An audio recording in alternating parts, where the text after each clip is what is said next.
G, ಅನೇಕ ಪ್ರಶ್ನೆಗಳು RSSನ ಚಟುವಟಿಕೆ ಬ್ಯಾನ್ಗೆ ಸಂಬಂಧಪಟ್ಟಂತೆ ಈಗಿನ ದಿನಮಾನಗಳಲ್ಲಿ ನಡೀತಿರುವ ಚರ್ಚೆಗೆ ಸಂಬಂಧಪಟ್ಟಂತಿದೆ. ಅದೆಲ್ಲದಕ್ಕೆ ಹೋಗೋಕೆ ಮುಂಚೆ ನಿನ್ನೆ ಹಾಗೆ ಇವತ್ತಿನ ಟ್ರೆಂಡ್ ಬೈಠಕ್ ಬ್ಯಾನ್ ಮಾಡ್ತೀರಾ, ಹಾಗಾದ್ರೆ ನಮಾಜನ್ನ ಕೂಡ ಬ್ಯಾನ್ ಮಾಡಿ ಅನ್ನೋದು. ಅಂದ್ರೆ ಬೈಠಕ್ ವರ್ಸಸ್ ನಮಾಜ್ ಅನ್ನೋ ರೀತಿಯಲ್ಲಿ ಮಾಡ್ಬಿಟ್ರಲ್ಲ, ಇದೆರಡನ್ನ ಒಂದಕ್ಕೊಂದು ಹೋಲಿಕೆ ಮಾಡಿ ತರ್ಕ ಮಾಡೋದು, ಚರ್ಚೆ ಮಾಡೋದು ಸರಿಯಾ ಅಂತ ಹೇಳಿ. ಎಲ್ರಿಗೂ ದೀಪಾವಳಿಯ ಶುಭಾಶಯಗಳು.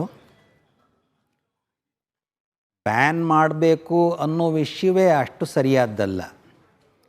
ನಮಾಜ್ನೂ ಬ್ಯಾನ್ ಮಾಡೋ ಅವಶ್ಯಕತೆ ಇಲ್ಲ, ಬೈಠಕ್ಕನ್ನು ಬ್ಯಾನ್ ಮಾಡೋಕ್ಕೆ ಸಾಧ್ಯ ಇಲ್ಲ.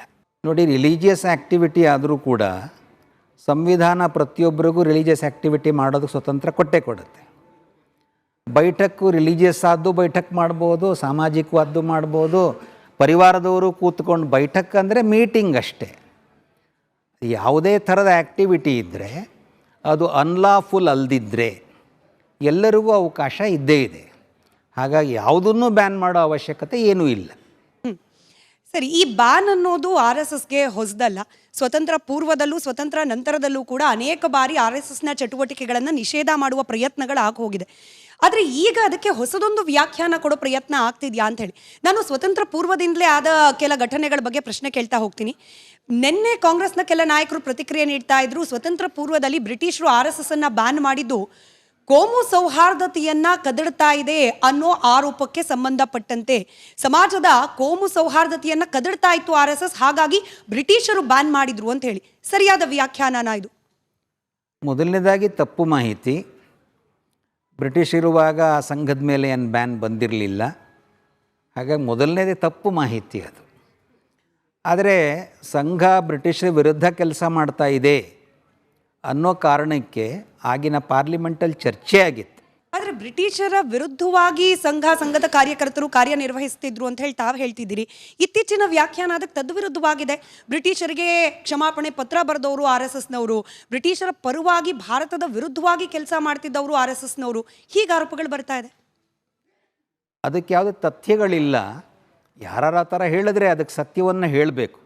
ಉದಾಹರಣೆಗೆ ಸಂಘ ಶುರು ಮಾಡೋದಂತ ಡಾಕ್ಟರ್ ಹೆಡ್ಗೇವಾರ್ ಅವರು ಆ ಕಾಲದ ಮಧ್ಯ ಭಾರತ ಅಂದರೆ ಸೆಂಟ್ರಲ್ ಪ್ರಾವಿನ್ಸಸ್ ಅಂತಾರಲ್ಲ, ಅದರ ಸೆಕ್ರೆಟರಿ ಆಗಿದ್ದರು. ಅಂದರೆ ಅವರೆಲ್ಲರೂ ಕೂಡ ದೇಶದ ಪರವಾಗಿ ಬ್ರಿಟಿಷರ ವಿರುದ್ಧ ಕೆಲಸ ಮಾಡ್ತಿದ್ದವರೇ. ಡಾಕ್ಟರ್ ಹೆಡ್ಗೇವಾರ್ ಕ್ರಾಂತಿಕಾರಿಯಾಗೂ ಕೆಲಸ ಮಾಡಿದರು ಅನುಶೀಲನ ಸಮಿತಿಯಲ್ಲಿ. ಮತ್ತು ಸಂಘದ ಪ್ರಾರಂಭದ ಎಲ್ಲ ಕಾರ್ಯಕರ್ತರು ಕೂಡ ಕಾಂಗ್ರೆಸ್ನಲ್ಲೂ ಕೂಡ ಕೆಲಸ ಮಾಡ್ತಾಯಿದ್ರು. ಹಾಗಾಗಿ ಅದು ಯಾರು ಕ್ಷಮಾಪಣೆ ಪತ್ರವನ್ನು ಬರ್ಕೊಟ್ರು ಇತ್ಯಾದಿ ಅವ್ರು ಹೇಳೋದು ಒಳ್ಳೆಯದು. ಸುಮ್ಮನೆ ಆರೋಪ ಮಾಡಿದ್ರೆ ಅದನ್ನು ಗಂಭೀರವಾಗಿ ತಗೊಳ್ಳೋದು ಕಷ್ಟ. ಭಾರತದ ಸ್ವಾತಂತ್ರ್ಯ ಚಳುವಳಿಯ ಕಲ್ಪನೆ ಬಗ್ಗೆ ಕೂಡ RSSನ ನಾಯಕರಿಗೆ, ಕಾರ್ಯಕರ್ತರಿಗೆ ತದ್ವಿರುದ್ಧವಾದ ಅಭಿಪ್ರಾಯಗಳಿತ್ತು. ಯಾಕಂದರೆ ಭಾರತವಾಗಿ ನಿರ್ಮಾಣವಾಗೋದು ಅಂದರೆ ಈಗಿರುವ ಭಾರತದ ರೀತಿಯಲ್ಲಿ ನಿರ್ಮಾಣವಾಗೋದು RSSನವ್ರಿಗೆ ಇಷ್ಟ ಇರಲಿಲ್ಲ. ಅವ್ರಿಗೊಂದು ಹಿಂದೂ ರಾಷ್ಟ್ರ ಬೇಕಿತ್ತು. ಹಾಗಾಗೇನೆ ಭಾರತದ ಸ್ವತಂತ್ರ ಚಳುವಳಿಯ ಮುಂಚೂಣಿಯಲ್ಲಿದ್ದ ನಾಯಕರ ಕಲ್ಪನೆಗಳು, ಆಲೋಚನೆಗೆ ವಿರುದ್ಧವಾದ ಆಲೋಚನೆ RSSಗಿತ್ತು. ಈಗ ಒಂದು ಹಿಂದೂ ರಾಷ್ಟ್ರ ಅನ್ನುವ ಕಲ್ಪನೆ ಇವತ್ತಿನ ರಾಜ್ಯ ಅನ್ನೋ ಲೆಕ್ಕಕ್ಕೆ ಇಟ್ಕೊಂಡ್ರೆ ಸರಿಯಾಗಲ್ಲ. ಸಂಘ ಅವತ್ತಿಗೂ ನಂಬಿದ ಹಿಂದೂ ರಾಷ್ಟ್ರನೇ, ಇವತ್ತಿಗೂ ನಮ್ಮ ನಂಬಿಕೆ ಹಿಂದೂ ರಾಷ್ಟ್ರನೇ. ಆ ಕಾಲಕ್ಕೆ ಮಹಾತ್ಮ ಗಾಂಧೀಜಿಯವರಿಂದ ಮೊದಲುಗೊಂಡು ಎಲ್ರಿಗೂ ಅಖಂಡವಾದ ಭಾರತ ಬೇಕು ಅಂತಲೇ ಇದ್ದಿದ್ದು. ಸಂಘಕ್ಕೂ ಅಖಂಡವಾದ ಭಾರತ ಬೇಕು ಅಂತಲೇ ಇದ್ದಿದ್ದು. ಈಗಲೂ ಅಖಂಡ ಭಾರತ ಆಗಬೇಕು ಅನ್ನೋ ಕನಸು ಸಂಘಕ್ಕಿದ್ದೇ ಇದೆ. ಅಂದರೆ ನಾವು ಹೇಳ್ತಿರೋ ರಾಷ್ಟ್ರ ಇದು ರಾಜ್ಯ ವ್ಯವಸ್ಥೆಗೆ ಸಂಬಂಧಪಟ್ಟಿದ್ದಲ್ಲ, ಇದೊಂದು ಸಂಸ್ಕೃತಿಯ ವಿಷಯ. ಮಹಾತ್ಮ ಗಾಂಧಿ ಅಂತವ್ರು ಕೂಡ ಅವಾಗೇನು ಹೇಳಿದರು, ಈ ದೇಶವನ್ನು ತುಂಡು ಮಾಡೋಕ್ಕಿಂತ ಮುಂಚೆ ನನ್ನ ದೇಹವನ್ನು ತುಂಡು ಮಾಡಿ ಅಂತ ಹೇಳಿದರು. ಆ ರೀತಿಯ ಕನಸು ಎಲ್ಲರಿಗೂ ಇತ್ತು. ನೆಹರೂವ್ರಿಗೂ ಕೂಡ ದೇಶ ತುಂಡಾಗ್ಬಿಡಬೇಕು ಅಂತ ಇರಲಿಲ್ಲ, ಪರಿಸ್ಥಿತಿಗಳ ನಿರ್ಮಾಣ ಆದವು. ಹಾಗಾಗಿ ಅವರಿಗೆಲ್ಲ ಬೇರೆ ಒಂದು ಕನಸಿತ್ತು, ಸಂಘಕ್ಕೊಂದು ಬೇರೆ ಕನಸಿತ್ತು ಅಂತ ಹೇಳೋದು ಸತ್ಯ ಅಲ್ಲ. ಅದು ಗಾಂಧಿಯನ್ನ ಕೊಂದವರು RSSನವರು.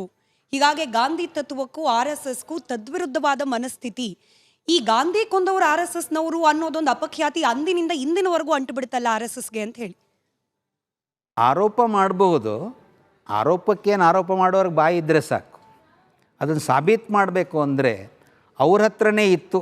ಯಾರು ಆರೋಪ ಮಾಡಿದ್ರೋ ಅವ್ರ ಕಡೆ ಸರ್ಕಾರಗಳೇ ಇದ್ವು, ಕಮಿಷನ್ಗಳನ್ನು ರಚನೆ ಮಾಡಿದ್ರು.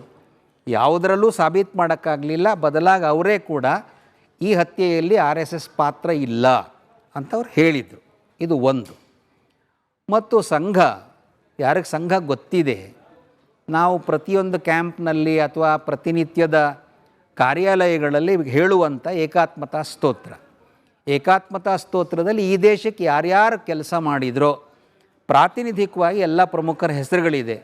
ಅದರಲ್ಲಿ ಪ್ರತಿನಿತ್ಯ ನಾನಂತೂ ಗಾಂಧೀಜಿ ಸ್ಮರಣೆ ಅದರಲ್ಲಿ ಮಾಡ್ತಾಯಿದ್ದೀನಿ.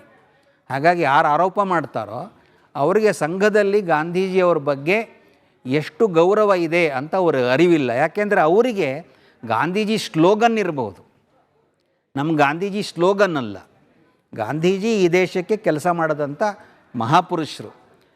ಉದಾಹರಣೆಗೆ ನಾವು ಹೇಳುವಂತಹ ಸ್ವರಾಜ್ಯ, ಗ್ರಾಮ ಸ್ವರಾಜ್ಯ, ಸ್ವದೇಶಿ, ಈ ಎಲ್ಲ ವಿಷಯಗಳನ್ನು ಕೂಡ ಗಾಂಧೀಜಿ ಪ್ರತಿನಿಧಿಸಿದ್ರು, ಅದಕ್ಕೆ ಬಲವಾಗಿ ನಿಂತಿದ್ದರು. ಹಾಗಾಗಿ ಗಾಂಧೀಜಿಯನ್ನು ಬಹುತಾಂಶವಾಗಿ ನಾವು ಒಪ್ತೀವಿ. ಹಾಗಾಗಿ ಬೇರೆ ಏನು ಆರೋಪ ಮಾಡ್ತಿದ್ದಾರೆ ಅದರಲ್ಲಿ ಯಾವ ಸತ್ಯವೂ ಇಲ್ಲ. ಹಾಗಾದ್ರೆ ಗಾಂಧೀಜಿಯವರ ಹತ್ಯೆಯಾದ ಸಂದರ್ಭದಲ್ಲಿ RSSನ ಬ್ಯಾನ್ ಮಾಡಿದ್ ಯಾಕೆ ಅಂತ ಕೂಡ ಪ್ರಶ್ನೆ ಕೇಳ್ಬಿಡ್ತಾರೆ. ಗೋಡ್ಸೆಗೂ RSSಗೂ ಸಂಬಂಧ ಇಲ್ಲದೆ ಹೋಗಿದ್ದಿದ್ರೆ, ಗಾಂಧಿ ಹತ್ಯೆ ಆ ಪರಿಕಲ್ಪನೆಗೂ RSSಗೂ ಸಂಬಂಧ ಇಲ್ಲದೆ ಹೋಗಿದ್ದಿದ್ರೆ ನಿಷೇಧಕ್ಕೆ ಯಾಕೆ ಒಳಗಾಗಬೇಕಾಗಿತ್ತು ಅಂತ ಹೇಳಿ ಈಗಿನ ದಿನಮಾನದವ್ರು ಪ್ರಶ್ನೆ ಕೇಳ್ತಾರೆ. ಈ ಪ್ರಶ್ನೆ ಒಳ್ಳೆಯದು. ಆದರೆ ಅಲ್ಲಿ ತಿಳ್ಕೊಬೇಕಾದ್ದೇನು ಅಂದರೆ, ಗಾಂಧಿ ಹತ್ಯೆಕ್ಕಿಂತ ಮುಂಚೆನೇ ಒಂದೆರಡು ಸಂದರ್ಭದಲ್ಲಿ ಸಾಮಾನ್ಯವಾಗಿ ಏನಾಗುತ್ತೆ ಅಂದರೆ, ಸಂಘ ಒಂದು ಸಾಮಾಜಿಕ ಸಾಂಸ್ಕೃತಿಕವಾದಂಥ ಸಂಘಟನೆ.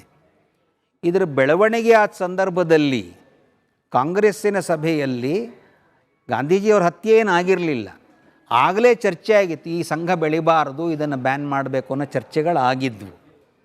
ಗಾಂಧೀಜಿಯವರ ಹತ್ಯೆಯ ನೆಪ ಇಟ್ಕೊಂಡು ಇದಕ್ಕೂ RSSಗೂ ಸಂಬಂಧ ಇದೆ ಅಂತ ಹೇಳಿ ಆರೋಪ ಮಾಡಿ ಬ್ಯಾನ್ ಮಾಡಿದರು. ಬ್ಯಾನ್ ಮಾಡಿದ ಮುಖ್ಯಾಂಶ ಏನಿತ್ತು? ನಾಥೂರಾಮ್ ಗೋಡ್ಸೆಗೂ ಸಂಘಕ್ಕೂ ಸಂಬಂಧ ಇದೆ, ಅಥವಾ ಸಂಘ ಹೇಳಿದ್ರಿಂದ ನಾಥೂರಾಮ್ ಗೋಡ್ಸೆ ಹತ್ಯೆ ಮಾಡಿದ್ರು ಅನ್ನೋದು ಸಾಬೀತು ಮಾಡಬೇಕಾಗಿತ್ತು ಅವರು. ಆ ಸಾಬೀತು ಮಾಡೋದಕ್ಕೆ ಅವರು ಸಫಲ ಆಗಲಿಲ್ಲ. ಯಾಕೆಂದರೆ ಸುಳ್ಳಿತ್ತದು. ಒಂದು ಸುಳ್ಳನ್ನು ಅವತ್ತು ಹೇಳಿದ್ರು, ಅವರ ಹತ್ರ ಎಲ್ಲ ಶಕ್ತಿಯನ್ನು ಹಾಕಿದ್ರು. ಏನಂತ? ಒಂದು ಸುಳ್ಳನ್ನು ಸಾಬೀತು ಮಾಡೋಕ್ಕೆ ಅವ್ರ ಕಡೆ ಆಗಲಿಲ್ಲ ಮೇಲೆ ಬ್ಯಾನನ್ನು ತೆಗಿಬೇಕಾಗಿ ಬಂತು. ಆದರೆ ಪದೇ ಪದೇ ಹೇಳ್ತಾ ಇರೋ ಸಾಧ್ಯತೆಗಳಿರುತ್ತೆ, ಮತ್ತೆ ಹೇಳ್ತಿರ್ತಾರೆ. ಹೇಳೋರಿಗೆ ಅವ್ರಿಗೆ ನಿಯತ್ತಿಲ್ದಿದ್ದರೆ ಸುಳ್ಳನ್ನೇ ಮತ್ತೆ ಹೇಳ್ಬೋದು. ಸಂಘ ಈ ರೀತಿ ತೀರಾ ಕೆಳಮಟ್ಟಕ್ಕೆ ಇಳಿದು ನಾವು ಚರ್ಚೆಗೆ ಹೋಗದೇ ಇರೋದ್ರಿಂದ ಯಾರಿಗೆ ಹೇಳ್ತಾ ಇದ್ದಾರೋ ಅವರೇ ಸಾಬೀತು ಮಾಡಬೇಕು ಅಂತ ನನಗನ್ಸುತ್ತೆ. ಆದರೆ ಈಗಿನ ಭಾರತ ಅಂದರೆ ಸಂವಿಧಾನದಿಂದ ರಕ್ಷಿಸಲ್ಪಡ್ತಾ ಇರುವ ಭಾರತ ಎಂಬ ರಾಷ್ಟ್ರ, ಅದರ ಪರಿಕಲ್ಪನೆಗೆ ತದ್ವಿರುದ್ಧವಾಗಿ, ಅರ್ಥಾತ್ ಸಂವಿಧಾನಕ್ಕೆ ವಿರುದ್ಧವಾಗಿ ನಡ್ಕೊಳ್ತಾ ಇದೆ RSSನವರು ಸಂವಿಧಾನದ ವಿರೋಧಿಗಳು, ಅವರಿಗೆ ಮನುಸ್ಮೃತಿಯೇ ಸಂವಿಧಾನ ಆಗಬೇಕು ಅನ್ನೋ ಆಲೋಚನೆ ಇದೆ. ಹೀಗೆ ಆರೋಪ ಮಾಡೋರ್ಗೆ ಏನು ಉತ್ತರ? ಮೊದಲನೇದಾಗಿ ಯಾರು ಆರೋಪ ಮಾಡ್ತಾ ಇದ್ದಾರೋ ಅವರು ಸಂಘವನ್ನು ಒಳಗಿಂದ ನೋಡಿಲ್ಲ. ಎರಡನೇದು, ಮನುಸ್ಮೃತಿ ಅಂದರೆ ಏನು ಅಂತ ಅವ್ರ ಕಲ್ಪನೆಯೂ ಇಲ್ಲ. ಮನುಸ್ಮೃತಿ ಈಗ ಕಲಿಯುಗಕ್ಕೆ ಒದಗುವ ಸ್ಮೃತಿಯೇ ಅಲ್ಲ ಮೊದಲನೇದಾಗಿ. ಎರಡನೇದಾಗಿ ದೇಶ ನಡೆಯೋದು ಈಗಿನ ಸ್ಮೃತಿ ಯಾವುದು ಅಂದರೆ ಸಂವಿಧಾನನೇ ಈಗಿನ ಸ್ಮೃತಿ. ಹಾಗಾಗಿ ಸಂವಿಧಾನದ ಹೊರತುಪಡಿಸಿ ಇನ್ಯಾವ ಸ್ಮೃತಿಗೂ ಈಗ ಯಾವುದು ವಿಶೇಷವಾದಂತಹ ನಾವು ಅದಕ್ಕೆ ಮಹತ್ವ ಕೊಡೋ ಅವಶ್ಯಕತೆಯೇ ಇಲ್ಲ. ಹಾಗಾಗಿ ಸಂಘ ಏನೋ ಮನುಸ್ಮೃತಿಯಂತೆ ದೇಶ ನಡೆಸಬೇಕು ಅಂತ ಹೇಳ್ತಾ ಇದೆ ಅನ್ನೋ ಆರೋಪಕ್ಕೂ ಯಾವ ಆಧಾರವೂ ಇಲ್ಲ. ಮತ್ತು ಸಂಘ ಇವತ್ತಿನವರೆಗೂ ಸಂವಿಧಾನ ವಿರುದ್ಧವಾದಂಥ ಯಾವ ಚಟುವಟಿಕೆಯನ್ನು ಮಾಡಿಲ್ಲ, ನಮಗದ್ರಲ್ಲಿ ವಿಶ್ವಾಸವೂ ಇಲ್ಲ. ಸಂಘ ಇವತ್ತಿನ ಎಲ್ಲ ಕಾನೂನು ನಿಯಮಗಳು ಅದರ ಅಂತರ್ಗತವಾಗಿಯೇ ಇದೆ. ಯಾವ ನಿಯಮವನ್ನು ಇವತ್ತಿನವರೆಗೂ ಸಂಘ ಉಲ್ಲಂಘನೆ ಮಾಡಿಲ್ಲ ಮತ್ತು ಮಾಡಲ್ಲ. ಕ್ಲೀಶೆ ಪ್ರಶ್ನೆ ಆದರೆ ಪದೇ ಪದೇ ಚರ್ಚೆಗೆ ಬರ್ತಲೇ ಇರುತ್ತೆ. ಹಾಗಾಗಿ ಅನಿವಾರ್ಯ ಕೇಳೋದು, ನೀವು ಹೇಳ್ತೀರಿ ದೇಶಕ್ಕೆ ಸಂವಿಧಾನಕ್ಕೆ ವಿರುದ್ಧವಾದ ಯಾವುದೇ ಚಟುವಟಿಕೆಯನ್ನು RSS ಮಾಡೋದಿಲ್ಲ ಅಂತ ಹೇಳಿ.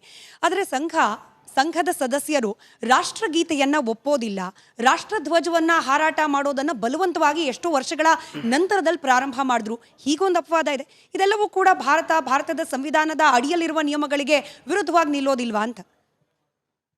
ಸಂಘ ಸ್ವಯಂ ಸೇವಕರು ಯಾವಾಗ ರಾಷ್ಟ್ರಗೀತೆ ಹಾಡಲಿಲ್ಲ